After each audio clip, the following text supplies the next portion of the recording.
अस्सलामुअलैकुम everyone, this is Aamir नज़ीर। आज जो मैं टॉपिक आप लोगों के साथ शेयर करने लगा हूँ वो है shares and debentures.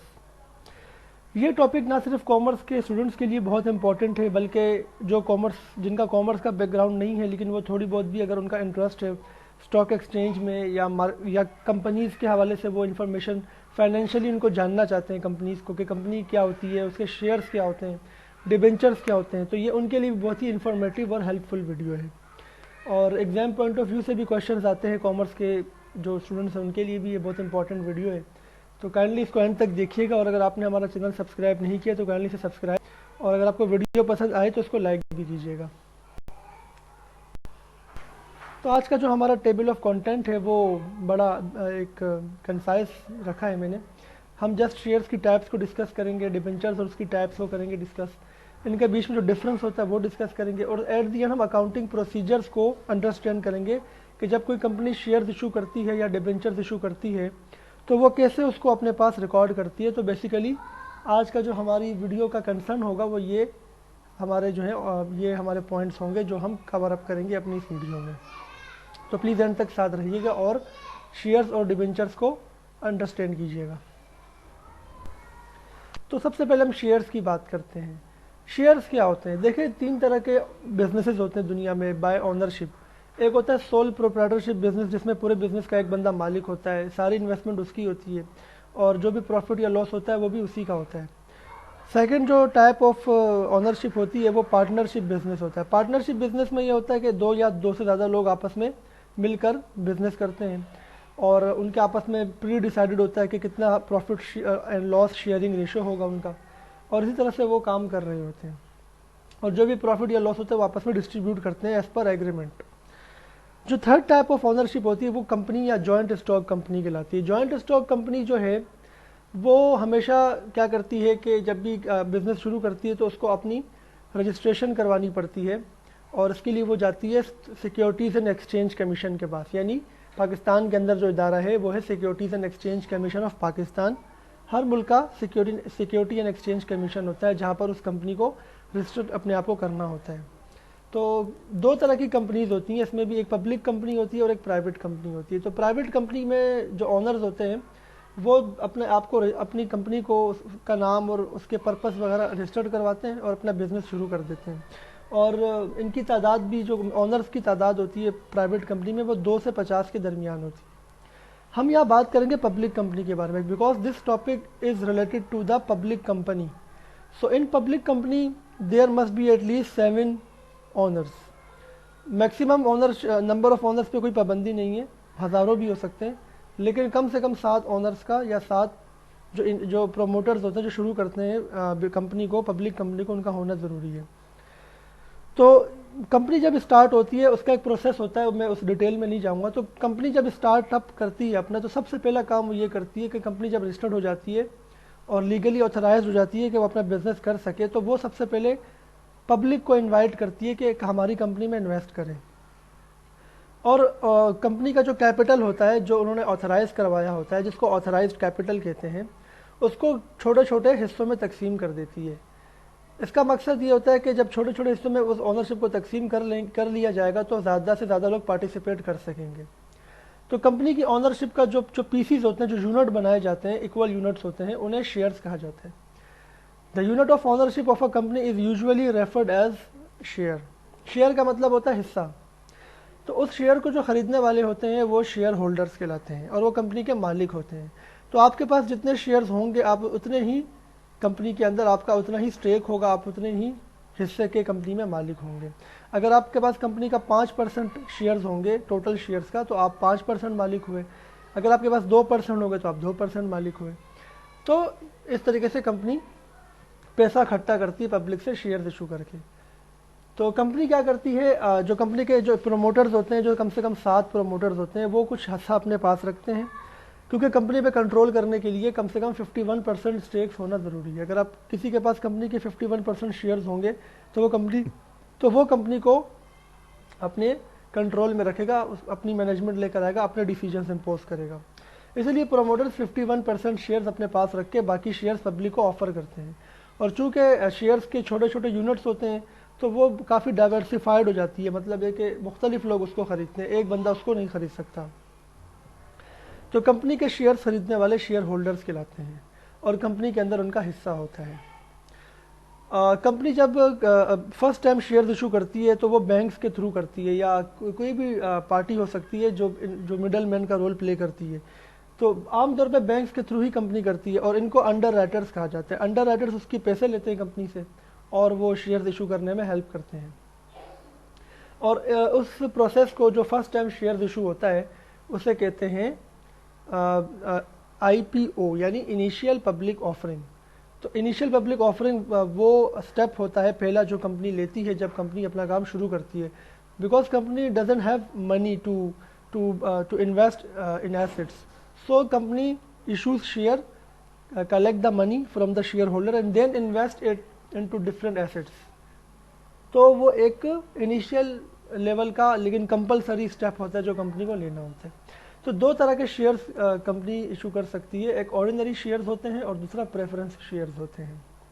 Ordinary shares वो होते हैं जो पब्लिक को ऑफर किए जाते हैं। ऑर्डिनरी शेयर्स में ये होता है कि जो भी उसको ख़रीदता है उसको डिविडेंड पे करते हैं, कंपनी पे करती है at the end of the year, या जब भी कंपनी को प्रॉफिट होगा तो कंपनी उसको को प्रॉफिट एज अ प्रॉफिट उसको जो है कुछ ना कुछ देगी, या कैश भी दे सकती है और चाहे तो मज़ीद शेयर्स एज अ बोनस दे सकती है। ये भी हो सकता है कि कंपनी जो है वो डिविडेंड ना दे। यानी डिविडेंड का मतलब क्या होता है? डिविडेंड का मतलब वो प्रॉफिट जो शेयर होल्डर्स को कंपनी एनुअली पे करती है या साल में 2 दफ़ा भी पे करती है, कंपनी की मर्जी है, ठीक है। लेकिन ऑर्डिनरी शेयर्स के अंदर ये होता है कि कंपनी अगर चाहे तो पे करेगी डिविडेंड, चाहे तो पे नहीं करेगी। यानी कंपनी की मर्जी आपको प्रॉफिट दे या ना दे। ना देने की बहुत सारी रीजंस हो सकती हैं। कंपनी को लॉस हुआ इसलिए नहीं दे रही, कंपनी को प्रॉफिट हुआ है तब भी कंपनी चाहे तो ना दे। हो सकता है कंपनी उसको मज़ीद री इन्वेस्ट करना चाहे, कंपनी ये चाहेगी कि मैं उसको री इन्वेस्ट करूँ। ऑर्डिनरी शेयर्स की अच्छी बात ये होती है कि ऑर्डिनरी शेयर्स में आपका वोटिंग राइट होता है। जब भी कंपनी को कोई बड़ा डिसीजन लेना होता है कंपनी जो है वो मीटिंग कॉल करती है और साल में एक दफ़ा कम से कम ये मीटिंग कॉल करना कंपनी के लिए लाजमी होती है, जिसको AGM कहा जाता है, यानी एनुअल जनरल मीटिंग। इस मीटिंग के अंदर तमाम शेयर होल्डर्स को इनवाइट किया जाता है और रिजोल्यूशंस रखी जाती हैं, यानी कंपनी क्या करना चाह रही है और उस पर वोटिंग होती है। और जिस रिजोल्यूशन को ज़्यादा वोट मिले यानी मेजोरिटी वोट मिल जाए तो वो कंपनी फिर उसको इम्प्लीमेंट करती है आगे। तो ऑर्डिनरी शेयर होल्डर्स जो होते हैं उनके पास वोटिंग राइट होता है। On the other hand preference shares में ये होता है कि जो डिविडेंड होता है, जो प्रॉफिट होता है वो फिक्स होता है, यानी कंपनी को फ़ायदा हो, कंपनी को लॉस हो, कंपनी डिविडेंड पे करेगी।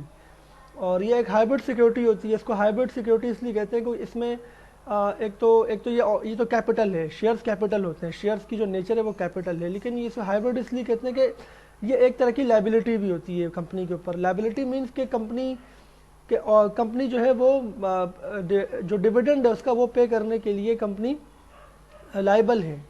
कंपनी की जिम्मेदारी है, कंपनी की ऑब्लिगेशन है कि it has to pay the fix dividend to the preference share holders, चाहे प्रॉफिट हो चाहे लॉस हो। यानी ऑर्डिनरी शेयर्स और प्रेफरेंस शेयर्स में जो पहला मेन डिफरेंस है वो ये है कि ऑर्डिनरी शेयर्स में डिविडेंड फिक्स नहीं होता, ज़्यादा भी मिल सकता है, कम भी मिल सकता है, नहीं भी मिल सकता है। प्रेफरेंस शेयर्स में डिविडेंड फिक्स होता है और वो ज़रूर मिलता है। लेकिन जो प्रेफरेंस शेयर्स होल्डर्स होते हैं उनको वोटिंग राइट्स नहीं होते। Preference share holders can not vote in annual general meeting. और वैसे कंपनी ऑर्डिनरी शेयर्स ही इशू करती है, प्रेफरेंस शेयर्स पब्लिकली ट्रेड नहीं होते। वो कंपनी जो है वो पब्लिकली ट्रेड नहीं करती क्योंकि कंपनी अपने ऊपर कोई ऑब्लिगेशन या बर्डन नहीं रखना चाहती फिक्स डिविडेंड का। तो ऑर्डिनरी शेयर्स पब्लिकली ट्रेडेबल होते हैं, पब्लिकली ट्रेड होते हैं, जबकि प्रेफरेंस शेयर्स नहीं होते। और जो पब्लिक ट्रेडिंग होती है शेयर्स की वो कहाँ होती है? वो होती है स्टॉक एक्सचेंज में। Stock exchange is the place where investors invest their money into shares of the companies, यानी public shares of the public companies are traded among the investors, यानी ख़रीदे भी जाते हैं शेयर्स और बेचे भी जाते हैं वहाँ पे। तो वो सेकेंडरी मार्केट होती है शेयर्स की। इनिशियल पब्लिक ऑफरिंग जब कंपनी करती है तो वो स्टॉक एक्सचेंज में नहीं करती, वो बैंक्स के थ्रू करती है, वो प्राइमरी मार्केट होती है। लेकिन जब एक दफ़ा शेयर्स इशू हो जाते हैं तो आपस में जब हम शेयर्स खरीदते हैं और बेचते हैं एक दूसरे के साथ, तो वो सेकेंडरी मार्केट में करते हैं, यानी वो करते हैं हम स्टॉक एक्सचेंज में। अब हम बात करते हैं डिबेंचर्स की। डिबेंचर्स लॉन्ग टर्म लायबिलिटी होती है। शेयर्स के बारे में जब हमने डिस्कस किया था, मैंने आपको बताया था कि शेयर्स जो है वो शेयर होल्डर इक्विटी होती है, यानी कैपिटल होता है। डिबेंचर्स कैपिटल नहीं होता है, डिबेंचर्स लायबिलिटी होती है और इसको लॉन्ग टर्म लायबिलिटी में हम शो करते हैं। और ये कंपनी कभी कभी कंपनी नहीं चाहती कि वो शेयर इशू करे, because company doesn't want to increase the number of share holders, या वो नहीं चाहती कि शेयर होल्डर्स के पास ज़्यादा स्टेक्स आए कंपनी के और वो कंट्रोल करे कंपनी पे। इसलिए जो है company loan as a company money borrow करती है। कंपनी जो है वो एज अ लोन पब्लिक से पैसे लेती है। तो एज अ लोन पैसा लेने के लिए कंपनी को बदले में कोई इंस्ट्रूमेंट देना होता है, कोई रिटर्न नोट देना होता है। तो डिबेंचर एक रिटर्न नोट होता है जो कि ये शो करता है कि अगर आपके पास वो नोट होगा, वो डिबेंचर होगा, वो ये शो करेगा आपने इस कंपनी को लोन दिया हुआ है। तो फिर आप उसमें एक टाइम पीरियड होता है, 5 साल हो सकता है, 10 साल हो सकता है। चूँकि लॉन्ग टर्म लायबिलिटी है तो ये 5 साल, 8 साल, 3 साल, 10 साल, ये इसकी लॉन्ग टर्म होते हैं ये। तो उसके बाद आपको रीपे करेगी कंपनी, और एनुअल बेसिस पे आपको इंटरेस्ट भी मिलता है इस पर, यानी जो लोन आपने कंपनी को दिया है उस पर आपको इंटरेस्ट भी मिलेगा, और उसके साथ साथ जो है आपको कुछ टाइम के बाद आपके पैसे भी वापस मिल जाएंगे विद इंटरेस्ट। तो इसको बहुत सारे मुल्कों में इस डिबेंचर्स को बॉन्ड भी कहा जाता है, बहुत जगहों पे लोन, स्टॉक या नोट भी कहा जाता है, और डिबेंचर भी कहा जाता है। 2 तरह के डिबेंचर्स होते हैं, convertible debenture and non convertible debentures. Convertible debentures वो होते हैं जो कंपनी उसको शेयर्स में कन्वर्ट कर सकती है, और नॉन कन्वर्टेबल डिबेंचर्स वो होते हैं जो कंपनी शेयर्स में कन्वर्ट नहीं कर सकती। फॉर एग्जांपल, अगर कंपनी ने डिबेंचर्स इशू किए हैं तो कंपनी उसमें मेंशन करती है ये कन्वर्टेबल डिबेंचर्स हैं। इन फ्यूचर इसकी वजह ये होती है कंपनी को ऐसा लगता है कि वो इन फ्यूचर कैश पेमेंट नहीं कर सकती, किसी भी वजह से क्राइसिस है या वट एवर, तो कंपनी क्या करती है, उसको में मेंशन करती है कि हम इसको शेयर्स में कन्वर्ट करेंगे। तो कंपनी इन फ्यूचर वो डिबेंचर्स को के अगेंस्ट पेमेंट करने के बजाय पब्लिक को शेयर इशू कर सकती है उस अमाउंट का जो अमाउंट पे करनी थी। और नॉन कन्वर्टेबल डिबेंचर्स वो होते हैं जो कि शेयर्स में कन्वर्ट नहीं हो सकते और कंपनी को पे करने होते हैं, ठीक है। वैसे आमतौर पे डिबेंचर्स नॉन कन्वर्टेबल ही होते हैं, जब तक उस पर कन्वर्टेबल मेंशन नहीं किया जाएगा तब तक वो नॉन कन्वर्टेबल ही कहलाएगा। अब हम डिफरेंसेस की बात करते हैं। तो सबसे पहला डिफरेंस ये है कि शेयर्स ऑनर्स इक्विटी है, यानी शेयर होल्डर इक्विटी है, और डिबेंचर एक लायबिलिटी है। शेयर जो है वो कंपनी की ऑनरशिप होती है, जिसके पास शेयर्स होते हैं वो कंपनी का ऑनर होता है। और अगर जो डिबेंचर होल्डर्स होते हैं वो होते हैं कंपनी के क्रेडिटर्स, यानी कंपनी को उन्होंने लोन दिया हुआ है। शेयर्स पर जो प्रॉफिट मिलता है वो डिविडेंड होता है, डिबेंचर पर जो प्रॉफिट मिलता है वो उसको इंटरेस्ट कहा जाता है।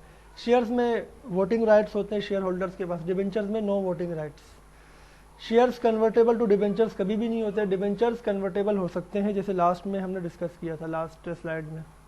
शेयर्स का कोई टाइम पीरियड नहीं है, शेयर्स एक दफ़ा इशू हो गए तो वो हमेशा के लिए इशू हो गए, ठीक है। अब वो वापस नहीं होते कि कुछ टाइम के बाद कंपनी वापस आपको पैसे दे दे, जबकि डिबेंचर्स जो है वो एक ख़ास मुद्दत के लिए होते हैं, उसके बाद कंपनी पैसे वापस दे देती है।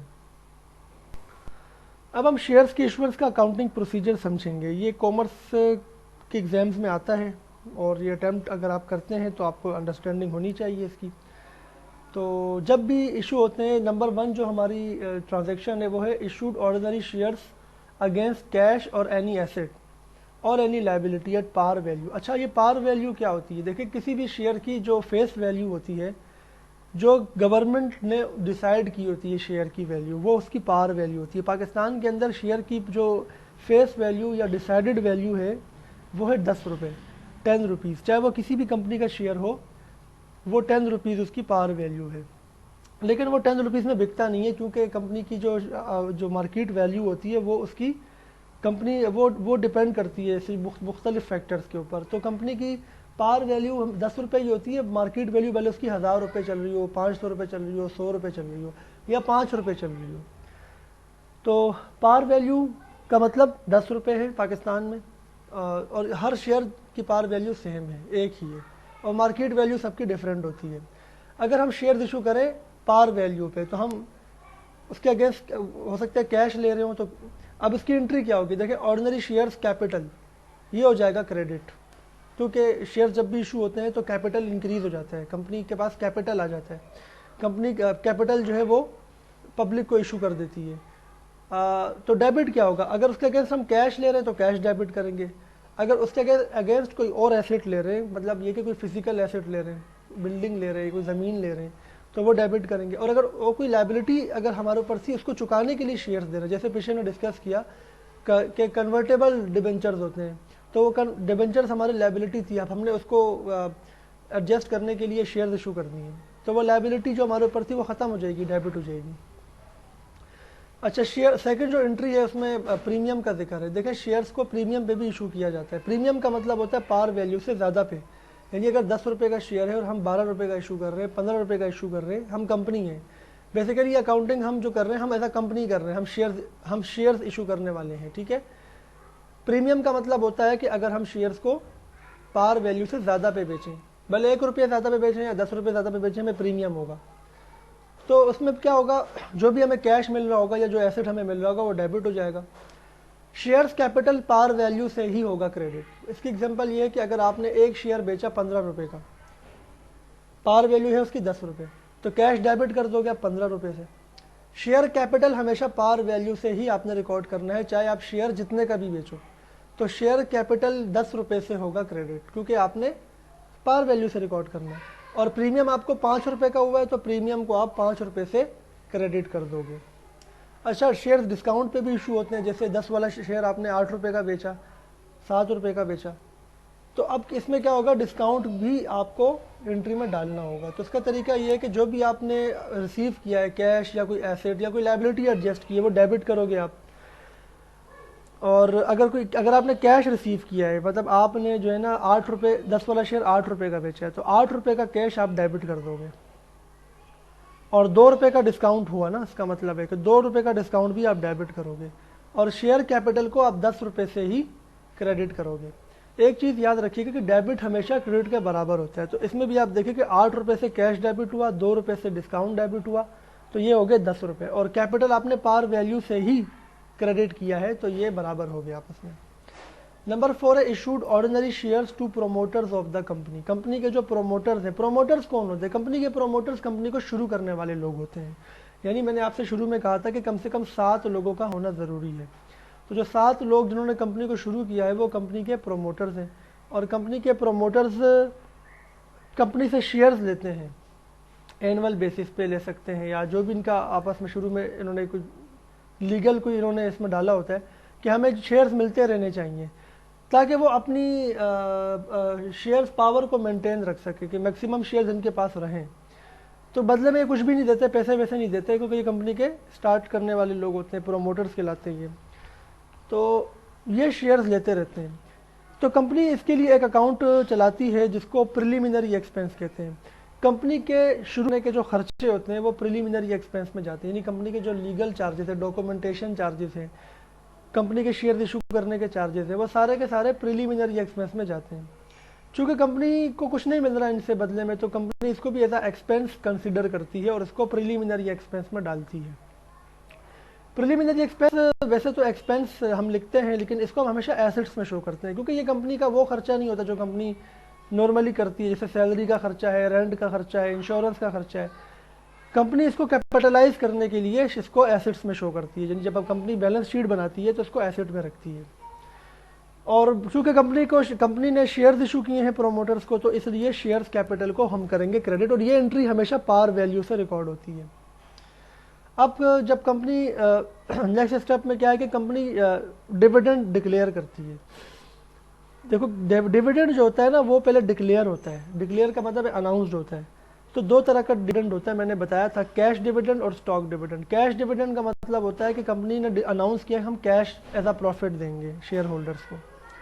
स्टॉक डिविडेंड का मतलब होता है कि कंपनी ने अनाउंस किया कि हम मजीद शेयर्स एज अ बोनस देंगे as a profit share holders को। तो एक अकाउंट होता है रिटेन्ड अर्निंग्स, ये वो अकाउंट होता है जिसमें कंपनी ने अपना सारा प्रॉफिट रखा होता है। तो रिटेन्ड अर्निंग्स को कंपनी डेबिट करके उसमें से ये डिविडेंड का अमाउंट निकालती है, जो कंपनी आगे दे रही होती है शेयर होल्डर्स को। अभी दिया नहीं है, अभी सिर्फ डिक्लेयर किया है। तो रिटेन्ड अर्निंग्स डेबिट, और वो जो डिविडेंड था, अगर कैश डिविडेंड था तो कैश डिविडेंड, और अगर स्टॉक डिविडेंड था तो स्टॉक डिविडेंड पेबल को कंपनी क्रेडिट करेगी। पेबल इसलिए लिखा हुआ है इसमें क्योंकि लायबिलिटी है, क्योंकि अभी कंपनी ने डिक्लेयर किया, जब कंपनी डिक्लेयर कर लेती है तो वो लायबिलिटी कहलाती है, तो लायबिलिटी को हमेशा क्रेडिट करते हैं। अब ये लायबिलिटी कंपनी कुछ दिनों के बाद पे, उसकी फिर हम एंट्री करेंगे। आगे चलते हैं।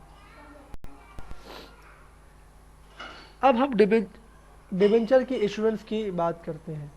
डिबेंचर कंपनी किस तरह से इशू करती है? डिबेंचर भी 3 तरह से इशू होते हैं, 8 पार, 8 प्रीमियम और 8 डिस्काउंट। पाकिस्तान में डिबेंचर की पार वैल्यू 100 रुपये है। वो 100 रुपये से ज़्यादा पे भी जा सकते हैं और 100 रुपये से कम पे भी जा सकते हैं। अगर 100 रुपये से कंपनी ज़्यादा पे इशू करती है तो प्रीमियम होता है, अगर 100 रुपये से कम पे इशू करती है तो डिस्काउंट होता है।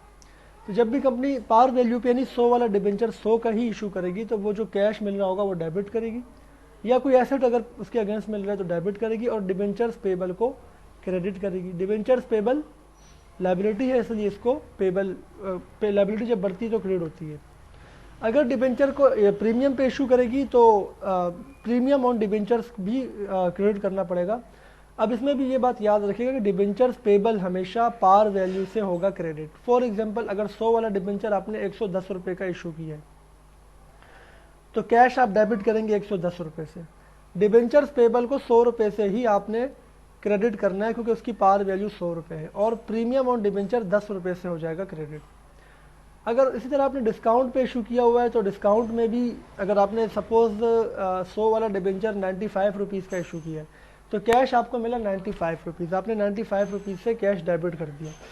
5 रुपये का डिस्काउंट हुआ है तो डिस्काउंट ऑन डिबेंचर्स को 5 रुपये से डेबिट करेंगे और डिबेंचर्स पेबल हो जाएगा क्रेडिट 100 रुपये से। यहाँ पर भी डिबेंचर्स पेबल को हमने पार वैल्यू से ही क्रेडिट करना है। लास्ट एंट्री होती है रिडेम्पशन ऑफ डिबेंचर। अक्सर ऐसा होता है कि आपको क्वेश्चन में डिबेंचर के इशुएंस के साथ ये बता दिया जाता है कि 5 साल के बाद या 10 साल के बाद वो डिबेंचर्स कितने का वापस मिले रीपे होगा। फॉर एग्जांपल, आपने अगर 100 रुपये वाला डिबेंचर इशू किया है और ये क्वेश्चन में बता दिया गया है कि ये 100 वाला डिबेंचर 5 साल के बाद 120 रुपये के हिसाब से रिटर्न होगा, यानी 120 रुपये वापस करने पड़ेंगे। तो अब इसकी रिडेम्पशन की एंट्री आज ही रिकॉर्ड करनी है, यानी आज की डेट में जब डिबेंचर इशू हुआ है तो इसकी रिडेम्पशन का मतलब है वापस हम जब करेंगे चुकाएंगे तो उसकी एंट्री। तो चूँकि अब सपोज 100 वाला डिबेंचर बता दिया कि 120 रुपये चुकाएंगे वापस, यानी 100 हमने इशू कर दिया अभी और 120 रुपये हम जो है वो वापस करेंगे, तो ये एंट्री 20 रुपये से होगी। इसकी वजह ये है कि 100 रुपये तो आपने रिकॉर्ड कर लिया ना, जब आपने डिबेंचर 100 का इशू किया तो आपने रिकॉर्ड कर लिया, लेकिन जो 20 रुपये एक्सेस आप पेमेंट करोगे वो एक्सेस अमाउंट आप इसमें डालोगे। ये एंट्री हमेशा तीनों सिचुएशंस में यानी पार, प्रीमियम और डिस्काउंट में ये रिडेम्पशन वाली एंट्री साथ में अगर आएगी तो ऐसे ही आएगी, debentures premium expense debit, debenture premium payable credit. ये प्रीमियम जो इसमें वर्ड है ये वो प्रीमियम नहीं जो हमें हुआ है, जो सेकंड एंट्री में बताया जा रहा है, बल्कि ये वो प्रीमियम है जो हमने एज अ एक्सपेंस हमारा नुकसान है, ये प्रीमियम उनका है जो डिबेंचर होल्डर्स है उनका है, और हमारे लिए एक लायबिलिटी है जो 5 साल बाद हमने देनी है। अगर 100 वाला डिबेंचर हमने 110 का भी इशू किया था, 100 या 90 रुपये का भी इशू किया था, तब भी ये जो डिफरेंस इसमें हम डालेंगे ये पार वैल्यू से डालेंगे, यानी 100 रुपये से ऊपर कितना दे रहे हैं 5 साल के बाद कितना देंगे वो हमने इसमें डालना है। तो ये डिबेंचर का एक ट्रीटमेंट होता है इशू करने का। तो इसके साथ ही हमारी ये वीडियो ख़त्म होती है।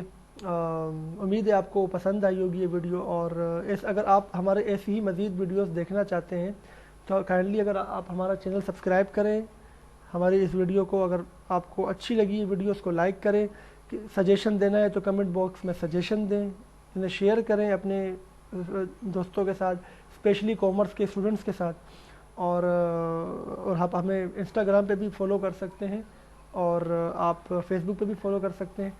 तो इसके साथ ही हमारी वीडियो का अख्तिताम होता है। Thank you so much. अल्लाह हाफिज़।